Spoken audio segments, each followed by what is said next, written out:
Olá, sejam todos muito bem-vindos ao programa Protagonize. É um prazer imenso estar novamente aqui com vocês. Eu sou Josiane Saboia e junto comigo estão Renata Primeiro e Juliana Oliveira.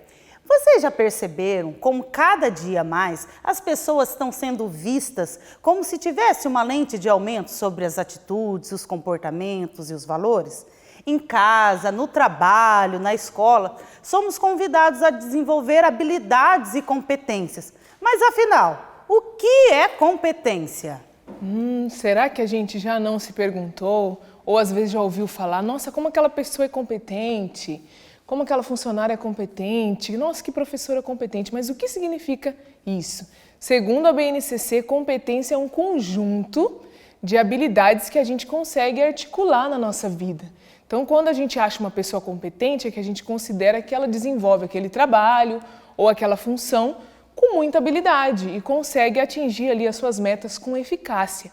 Mas nós vamos falar bastante de competências socioemocionais. O que seria ser competente socioemocionalmente, Rê? Então, essa competência envolve várias habilidades, né? E a competência socioemocional, na verdade, é uma mistura ali, né? Tanto das questões sociais quanto das questões emocionais. E aí elas falam, assim, de como a gente lida com as questões do nosso dia a dia, com os nossos sentimentos, com as nossas emoções, como que a gente enfrenta as situações no nosso dia a dia. E na educação, essa competência socioemocional é muito importante, porque ela é trabalhada na intenção mesmo, sabe? De ajudar os alunos, de ajudar essas pessoas a entenderem melhor as suas emoções, entenderem melhor aquilo que elas estão vivenciando para se desenvolverem em outras áreas, não só dentro da escola, né? O papel da escola é importante, mas não se desenvolve só ali na escola, desenvolve além dos muros da escola também. E é bastante complexo, né? Sim, bastante. Pelo pouco que a gente já pôde ver, as competências socioemocionais são complexas e são para todas as áreas da vida. E falando em BNCC, o pessoal que está em casa, se quiser saber mais um pouquinho, a gente já tratou esse tema aqui no nosso programa. No programa sobre primeira infância, nós trabalhamos, conversamos um pouquinho. Se você ficou curioso, quer saber um pouquinho mais, assista ao nosso programa. Então, na BNCC, traz essa abordagem mais do ser humano integral, da gente trabalhar isso com os nossos alunos, né? E a gente tem muito ainda que aprender sobre isso, né? Mas falando além, você falou que além dos muros da escola, que é para a vida, vou fazer uma pergunta para vocês. Vocês sabem qual é o maior critério que as empresas, as instituições, os comércios escolhem para contratar um funcionário? Como que é esse processo de seleção? O que eles avaliam na hora dessa contratação? Qual é a forma que eles utilizam para isso? Normalmente é o currículo, né? O que é a experiência que a pessoa tem de trabalho. Eu acredito também que as relações, né, interpessoais, as dinâmicas que são feitas até, acho que são para perceber isso. E é um critério assim muito exigido, né? Se a pessoa escuta, se ela consegue estabelecer parcerias, se ela consegue conversar e realmente estabelecer ali um vínculo, qual é essa relação entre as pessoas.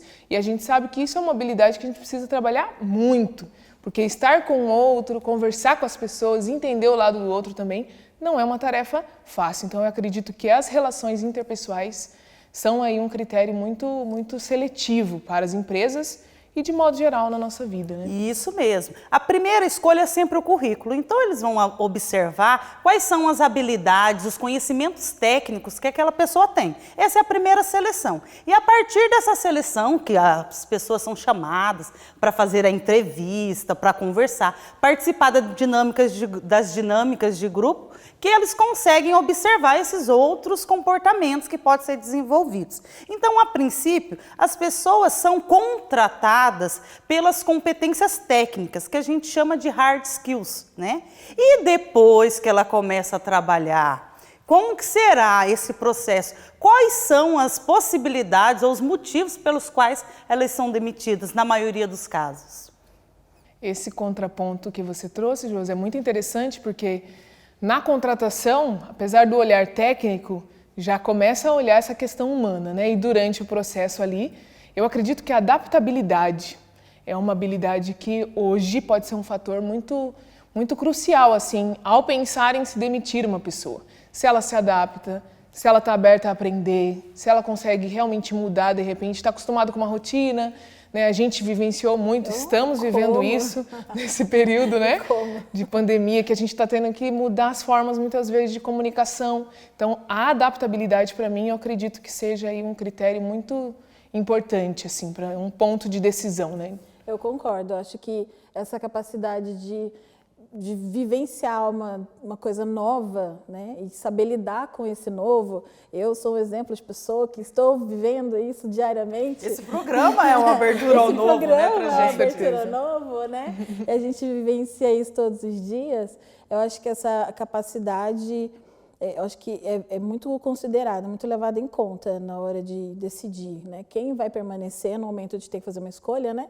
Quem permanece na empresa, quem a gente precisa demitir.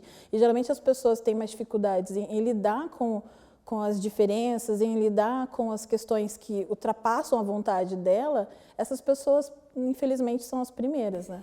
Então, quando ultrapassa a questão do conhecimento técnico e vira uma questão de interação, né, das relações, em geral, essas pessoas são demitidas. E tem um estudo, deixa eu pegar aqui na minha colinha que eu não vou lembrar, que um levantamento que foi feito pela Page Personnel, dizendo que 9 a cada 10 funcionários, colaboradores, são demitidos justamente por conta dessas competências socioemocionais, pela maneira com que ela lida com as pessoas, com os problemas, com as dificuldades do dia a dia. Então, trabalhar isso na escola é importante ou não é, gente? Nossa, super importante, né, Ju? Porque ali dentro da sala de aula a gente vivencia muito essas questões, as diferenças, né? Nós aprendemos a lidar com pessoas diferentes, de criação diferente, de opinião diferente, humor, temperamento, ajuda bastante, né? É verdade. A escola é um espaço de muita pluralidade, né? Então, se a gente pode potencializar, desenvolver essas habilidades, ser ouvido, né? A gente potencializar que as crianças conversem, que elas falam, que elas expressem os sentimentos, isso é muito importante. Porque a escola, na verdade, às vezes a gente enxerga a escola como algo fora da sociedade. E não é, a escola é parte, a escola núcleo da sociedade. É o núcleo, a escola é vida, a escola reflete muitas vezes as práticas sociais, né, que a gente vive na sociedade de modo geral. Então a escola é um momento assim de muita troca e de muita oportunidade de pensar e de construir essas competências socioemocionais. Parece que a gente está falando de algo muito difícil, mas é possível, né? Quem nos acompanha, é possível a gente construir isso e a escola é desde a infância mesmo que a gente vai plantando essas sementinhas. E embora o nome não seja muito assim... as pessoas não têm muita familiaridade com o nome de competências socioemocionais, mas isso move a nossa vida, né, de certo modo. E como isso é importante a gente ter esse conhecimento. Vocês falaram aí da questão do trabalho em grupo, das questões da escola e da questão até de como se relaciona. E o enriquecimento curricular, que é o componente que a gente trabalha nas escolas da rede municipal, que faz parte do currículo daqui de São José, da parte diversificada do currículo, tem muito esse olhar, de olhar para as crianças na questão do trabalho em grupo, de olhar para as crianças na questão do projeto de vida, dessas competências, do falar, do ouvir. E aqui no CEDEMP, a maioria das nossas atividades a gente desenvolve com o CAV, que é justamente esse momento que eles vão analisar os seus comportamentos, as suas atitudes, por que agiu daquele jeito, como deveria ter agido, né, de forma diferente. O CAV, como você trouxe, Josi, que é o ciclo de aprendizagem vivencial, isso mesmo. Eu lembro que é um momento assim, muito rico que a gente vive aqui com os alunos, porque eles expressam mesmo sentimentos, eles trocam, eles aprendem uns com os outros. Então, assim, os nossos projetos aqui, as nossas atividades, até mesmo na educação infantil, a gente vê como que as crianças, ao sentarem em roda, ao observar quem veio, quem não está presente no dia de hoje, quem faltou e quer saber como que está o outro. Então, assim, essas trocas, essas conversas, estar realmente ali em contato com as outras crianças e poder trocar ideias, eles crescem muito, eles desenvolvem muitas competências socioemocionais. E nessa questão do CAV é legal também, porque nesse momento da reflexão, gera um certo autoconhecimento, né? Porque ele para pensar, por que eu senti aquilo? Por que aquela situação me gerou aquele sentimento? E aí é interessante isso, porque de uma certa forma ajuda a desenvolver essa competência socioemocional também. Né? De rever autogestão suas também. atitudes, Sim, né? sim. Mas eu estava pensando aqui, estava lembrando, na verdade, que hoje, diariamente, a gente é convidado a nos expressar melhor, a falar dos nossos sentimentos, das nossas emoções, e como isso é uma evolução que a sociedade teve. Porque se a gente for pensar dos nossos pais, dos nossos avós, não podia nem chorar, homem não chora. E toda essa questão de abafar a emoção que tinha, né? Quantos ganhos que a gente não pode ter com essa conquista de poder expressar os sentimentos, né? É verdade, bastante coisa. A gente consegue refletir sobre os nossos sentimentos e não fica mais guardado, né? Amarrado ali dentro, causando um sofrimento, né? Antigamente, falar dos sentimentos era um sinal de fraqueza, muitas Com vezes, certeza. né? Você manifestava que você estava chateado. E hoje não, hoje a gente precisa, na verdade, isso está sendo até valorizado, está sendo proposto nos ambientes de trabalho, na escola, como a gente já trouxe, que falar sobre os sentimentos a gente só tem a ganhar quando a gente valoriza o que a pessoa está sentindo e consegue até colaborar, né, para que melhore o dia, para que a pessoa fique melhor. E a gente também aprende muito, né? A gente tem trabalhado em vários momentos o humorômetro, as emoções, isso é muito legal. Mas quando a gente fala que trabalha isso, parece que a gente só está ensinando. Mas e para o professor, e para o pai, e para a mãe, para o responsável, que às vezes tem que gerenciar isso nos filhos, nos estudantes, e não tem isso desenvolvido. Aí eu lembrei de um conto que eu li há um tempo atrás, sem autor anônimo, que falava assim de uma mãe que levou o filho até num monge, porque ela queria que o filho parasse de comer açúcar. Daí chegou e falou para o monge, eu queria que meu filho parasse de comer açúcar, o senhor pode me ajudar? O monge parou, pensou, falou assim, volta daqui a 2 semanas. Daí passaram-se as 2 semanas, a mulher voltou e quando ela chegou lá, o monge pegou a criança, olhou a criança e falou assim para ele, pare de comer açúcar. Daí a mulher olhou para ele e falou assim, por que o senhor esperou 2 semanas para o senhor falar uma frase tão simples para ele? Primeiro eu tinha que aprender, para depois eu tentar ensinar. Então isso, na maioria das vezes, é aquilo que a gente busca. Quando a gente vai lidar com os nossos alunos, com os nossos filhos, antes de trabalhar as emoções neles, a gente tem que, de certo modo, tentar controlar as nossas emoções, expressar as nossas emoções, né, para as nossas crianças. E a gente está falando aqui de um modo muito superficial, porque nós não somos especialistas nesse assunto. Mas a gente chamou uma pessoa que é uma especialista nesse assunto para conversar com a gente. E a Poliana fez uma entrevista com ela. Vamos conferir? Olá pessoal, tudo bem? Estou aqui com uma convidada muito bacana que hoje vai conversar um pouquinho conosco sobre uma temática que já vou falar para vocês. Estou aqui com a Fabiana Barros. Seja bem-vinda, Fabiana. Muito obrigada. E nós vamos conhecer um pouquinho hoje sobre as competências socioemocionais. Você que está em casa já ouviu falar sobre esse tema, sobre essa temática? Sabe o que é competência socioemocional? E para nos explicar um pouquinho, estou aqui com a Fabiana, que é especialista também nesse assunto. A Fabiana é psicóloga, clínica humanista e ela utiliza a abordagem da fenomenologia. E ela poderá esclarecer para a gente um pouquinho mais sobre esse assunto. Fabiana, o que seriam essas competências socioemocionais? As competências socioemocionais é um mundo muito amplo, né?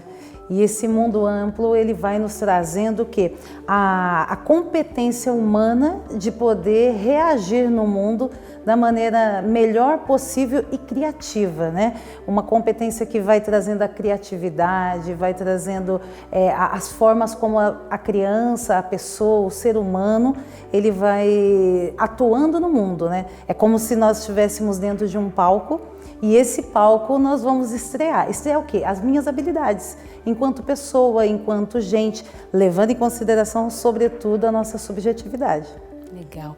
E quais seriam essas competências para que o pessoal que nos acompanha possa entender um pouquinho melhor? Eu deixei um pouquinho aqui nesse tablet para a gente poder ter uma sequência de entendimentos, porque as habilidades, elas são situações e colocações e palavras que vão interagindo dentro da nossa vida, né? Nós temos dentro das competências socioemocionais a autogestão. Essa autogestão, ela vai trazer o quê? O que eu vejo de mim, o que eu sinto, como eu sinto e de que forma eu estou me apresentando nesse mundo. Para onde? Qual mundo que eu vivo? Na minha sala de aula, na minha família, no parque com as crianças, quando eu vou para o meu primeiro trabalho, quando eu estou no meu trabalho, ou seja, nos papéis que a criança, que a pessoa, que o ser humano, que eu, que você, nós vamos construindo ao longo da nossa vida. Tá? Depois eu tenho o engajamento com os outros, ou seja, de que forma o outro me afeta. É essa clareza, Poli, que nós precisamos ter. Como que a Poliana me afeta? Por exemplo, nessa entrevista. Ela me afeta com o quê? Com o nervosismo, ou ela me afeta com a simpatia, com o sorriso, com o olhar. É uma dinâmica, ou seja, o que está acontecendo? O homem está em movimento, a alma está em movimento, o ser está em movimento, o mundo está se movimentando e eu preciso ter esse engajamento com o outro. Então, ou seja, a pessoa humana, ela está ali, dentro do seu palco, atuando, respondendo, dando as suas respostas para a vida. Às vezes respostas boas, às vezes respostas ruins. Então a vida vai nos presenteando com várias situações. E aí é onde eu entro também na amabilidade. O que é essa amabilidade? A amabilidade, ela me traz o quê? Uma competência na onde eu olho, eu paro, respiro, percebo como que está o meu corpo, compreendo como que estão os meus pensamentos, eu sinto tudo isso, me coloco dentro dessa amabilidade, ou seja, eu também me olho, me percebo e está engajado na onde? Na autogestão, compreende? E essa autogestão, ela vai trazer para você essa sensibilidade, essa amabilidade da onde eu estou, como eu estou respondendo, ou seja, também aprendendo qual é o meu limite, entendeu? Mais ou menos como que a vida ela vai se criando, ela vai se transformando e nós vamos atuando nesse palco da vida. Depois, resiliência emocional. A resiliência emocional, ou seja, eu olhar para mim, compreender, sinto o quê? Sinto raiva. De que forma eu sinto raiva? A Poliana, ela sente raiva de uma forma. A Fabiana sente de outra. A Maria, o João, o Joaquim, todos nós vamos sentir as emoções e essa situação dentro de nós de maneira diferente. Por exemplo, existe uma fala que acaba deixando a pessoa sem saber o que fazer, né? Vamos dizer assim. Qual que é essa fala? Eu sei o que você está sentindo. Não, nós não sabemos o que o outro sente enquanto o outro não me falar. E aí a gente cai numa abordagem muito legal, que é a abordagem centrada na pessoa, de Carl Rogers. Ou seja, eu olho para o outro, compreendo o outro e preciso compreender também que ele precisa de um ambiente favorável. Para quê? Para que ele tenha uma resiliência emocional consigo mesmo. Sentir raiva, sentir alegria. As pessoas hoje em dia não sabem sentir. Essa é a grande questão, né? Elas não sabem sentir, elas seguram as emoções, né? Você pode ver dentro da resiliência, quando você pergunta para uma pessoa, como está o seu corpo, por exemplo? Ela não sabe responder. O que você está sentindo? Ela olha para cima, pensa, e ela olha às vezes para você e fala assim, não sei. Tudo bem não saber, né? Porém, isso precisa ser algo que vai acontecendo na nossa vida com uma resiliência. Ou seja, eu percebo no meu corpo. Eu vou falando bastante do corpo, porque vai fazer parte da abordagem que eu utilizo, né? Quando o fenômeno acontece, quando aquilo que aparece dentro da vida da pessoa a incomoda ou agrada, enfim, o fenômeno ele vai acontecer. Ele precisa ter uma epifania. O que é essa epifania? É essa manifestação. Ou seja, a luz da consciência acontecendo, a manifestação acontecendo ali e a pessoa dando respostas. E para dar respostas é necessário que a pessoa tenha resiliência. Depois nós temos uma abertura do novo. Essa é a cereja do sundae. Por quê? Porque quando eu olho para o outro, quando eu estou aqui, a Poliana para mim, ela é uma pessoa nova, porque a minha relação com ela é outra. Agora, hoje, enquanto apresentadora, como ela é? Ela vai ter uma postura, uma linguagem, um olhar, uma forma. Ela está tomando jeitos. E eu preciso olhar para a Poliana e perceber que a Poliana já não é mais aquela pessoa que eu idealizei naquela determinada situação. Isso vai me dar o quê? Uma abertura para o novo. Hoje, se uma criança ela tem a abertura para o novo, ela é uma pessoa empática. Ela é uma pessoa que tem uma autogestão possivelmente positiva. Ela é uma pessoa que tem uma resiliência boa consigo mesmo e com seus amigos também. Fabiana, você falou dessa questão do sentimento, que muitas vezes nós não sabemos nomear esse sentimento. Qual é a importância dessas competências socioemocionais na vida do ser humano? Essa importância é grandíssima. Por quê? Porque ela pode nos ajudar num ambiente, sobretudo, familiar. Esse ambiente familiar é o quê? O primeiro grupo que nós participamos. A criança nasce e ela está ali dentro de um grupo. Dentro de um grupo, a sua família. Como ela aprende a gestar os sentimentos dela, ou seja, tenho fome, choro, tenho um incômodo, eu faço alguma coisa. É muito importante nós entendermos assim, a mãe, quando uma criança chora, geralmente ela tem sei lá, alguma habilidade dela lá emocional que fala assim, isso que está acontecendo é o choro de querer comida, esse é o choro de querer trocar a fralda. Enfim, a mãe tem essa resiliência dentro dela, essa autogestão, mesmo que ela não tenha essa consciência. Mas isso acontece dentro da mãe. A importância disso tudo acontecer no nosso ambiente familiar e ir para a nossa vida é o quê? É o sucesso. O sucesso. Se eu tenho essas habilidades bem trabalhadas dentro de mim, eu tenho sucesso emocional, ou para que eu chore ou para que eu sorria. Nós sabemos que quando nós trabalhamos com essas competências socioemocionais, os nossos estudantes eles conseguem identificar as suas potencialidades, as suas fragilidades e conseguem também ali olhar e pensar num projeto de vida, né? Projetar a própria vida. Qual a importância para a psicologia de se ter um projeto de vida? Ter um projeto de vida é ter um lugar aonde eu quero chegar, sempre, né? Quando eu coloco uma meta, não importa qual é o tamanho da distância que eu vou ter nessa meta, é importante porque eu tenho um objetivo, eu tenho um sentido para seguir essa vida. Então, para que o sonho possa acontecer, se concretizar efetivamente ou talvez só emocionalmente, é muito importante que tenha esse projeto. Para quê, Fabiana? Para que essa vida possa saber construir sentidos. É muito importante que o ser humano aprenda a negociar, construir e dar sentidos para aquilo que ele deseja sonhar, ser ou viver ou atuar no mundo. Que legal.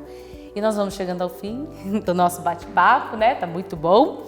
E para a gente ajudar o pessoal que nos acompanha em casa, né? Que provavelmente está se questionando aí como incentivar, estimular os nossos alunos, né? Para os professores que nos acompanham, para os nossos filhos, os nossos sobrinhos, os nossos netos. Como incentivar a construção dessas competências socioemocionais, que eu sei que não tem uma receita, né? Mas como se organizar para isso, como incentivar isso nas pessoas? Sobretudo, eu vou me apoiar nas palavras de Carl Rogers agora novamente, porque a empatia, a congruência e a aceitação incondicional. A empatia vai me colocar no lugar do outro, ou seja, eu que sou pai, eu que sou mãe, eu que sou professor, professora, enfim, eu que estou trabalhando, estou no mundo, eu preciso ter uma empatia, eu preciso me colocar no lugar do outro, saber que o outro tem uma história, por trás de todos aqueles comportamentos existe uma história e que me justifica aquela ação, aquela situação da pessoa humana. Aceitação incondicional, ou seja, você pode ser quem você é, que eu te aceito, tudo bem. Algumas coisas nós precisamos melhorar, algumas coisas eu vou aparar as arestas, mas eu vou ter verdadeiramente o quê? Uma aceitação com o outro. E a melhor e a mais difícil de todas é a congruência. O que é isso? Eu falo aquilo que sinto. Com o quê? Com caridade, com amor. O amor é a base para que você seja uma pessoa que possa brilhar e acontecer no mundo com uma aceitação, empatia, congruência e vida atuante no mundo. É legal que quando nós nos sentimos aceitos, nós colocamos toda a nossa potencialidade aí à tona, né? E isso é importante. Eu queria te agradecer, viu, Fabiana, pela sua presença. Foi um prazer ter você aqui conosco, aprendemos muito. Tenho certeza que o pessoal que nos acompanhou em casa também, né, gostou desse bate-papo e pode aí desenvolver, né, melhor essas competências socioemocionais, refletir sobre elas, acho que já é um grande caminho. Agradeço sua presença mais uma vez, foi um prazer estar com vocês e é com vocês aí no estúdio. Obrigada, Poliana, obrigada, Fabiana, trouxe muitas coisas interessantes para a gente. Tenho certeza que o pessoal que está em casa também conseguiu observar como é importante o desenvolvimento das competências socioemocionais e como demonstrar-se imperfeitos ou que precisa aprimorar algumas competências é fundamental na questão do autoconhecimento, né? Tem uma música do Caetano Veloso e do Moreno Veloso que eu gosto muito, que fala que a minha imperfeição é a voz da vez. Então a gente reconhecer-se imperfeito, que tem possibilidades de mudança, já é o primeiro passo, né? Para o desenvolvimento e aprimoramento de todas essas competências que a gente busca diariamente melhorar. Na entrevista com a Fabiana, e pensando nisso que você acabou de falar, né, citando essa música, eu reconheci através das palavras dela algumas competências socioemocionais que eu preciso ainda desenvolver, aprimorar, melhorar, e foi legal prestar atenção nesse detalhe, olhar para dentro de mim e perceber essas... Colocar a lente, né? Colocar observar. A lente e perceber isso. Foi bem isso é bacana. Bem interessante. Todas nós, né? Sim. Eu acredito. Sim, eu fiquei instigada, assim, com as palavras, com as situações que ela trouxe e o quanto que a gente tem coisas boas, que a gente já aprendeu, a gente já desenvolveu e tem coisas que a gente pode melhorar, né? Então, não que a gente não tenha nenhuma competência socioemocional ou que a gente já tenha todas, a gente sempre tem um ponto aí que a gente pode aprimorar, pode melhorar. E a questão da família também me tocou bastante, de que na família a gente pode crescer, a gente pode aprender, assim como na escola. E por falar em instigar, as palavras da Fabiana me trouxeram uma esperança mesmo. E aí me lembrei de um texto de Paulo Freire que fala dessa esperança e eu vou falar um pouquinho desse texto para vocês. Vou ler para vocês que nos acompanham. É preciso ter esperança, mas ter esperança do verbo esperançar. Porque tem gente que tem esperança do verbo esperar. E a esperança do verbo esperar não é esperança, é espera. Esperançar é se inventar. Esperançar é ir atrás, esperançar é construir, esperançar é não desistir. Esperançar é levar adiante, esperançar é juntar-se com outros, com outras, para fazer de outro modo. Então, que a gente possa realmente continuar esperançosos de que nós podemos desenvolver as competências, nós podemos aprender mais e nos tornar realmente pessoas melhores a cada dia. E com esse sentimento de esperançar, nós queremos encerrar o programa de hoje, acreditando sempre que é possível transformar as nossas imperfeições em coisas boas para a gente, para as pessoas que estão ao nosso lado, para toda a sociedade. Um grande abraço, fiquem com Deus e até a próxima. Tchau, tchau!